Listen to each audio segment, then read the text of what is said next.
The bizarre dancing plague of 1518, also known as the dancing mania, was a phenomenon that occurred in Strasbourg, a city in modern-day France.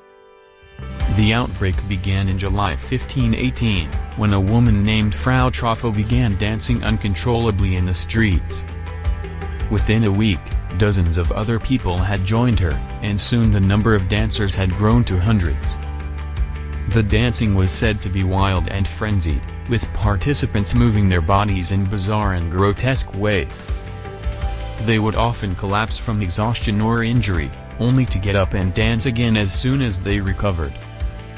Some of the dancers were reported to have even died from heart attacks, strokes, or exhaustion. The authorities initially believed that the dancers were possessed by demons, and so they called upon priests to perform exorcisms. When this failed to stop the dancing, the city government tried to control the outbreak by providing the dancers with a large public space to dance in the hopes that this would contain the contagion. They even hired musicians to play music to encourage the dancers, thinking that if they were allowed to dance it out of their system, the outbreak would eventually come to an end. However, the plan failed, and the dancing continued for several months.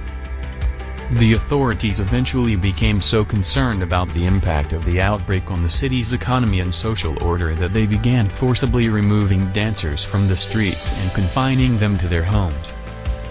This was done in an attempt to break the cycle of the epidemic, which was believed to be perpetuated by the dancers being able to see and hear each other.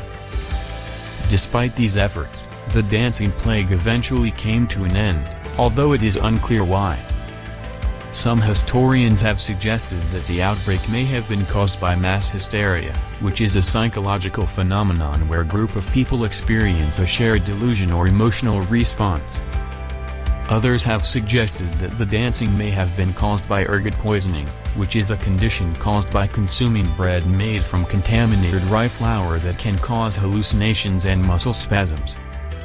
The bizarre dancing plague of 1518 remains a fascinating and mysterious historical event that has captured the imaginations of people for centuries. It is a reminder of the power of group psychology and the strange and inexplicable ways in which human behavior can sometimes manifest.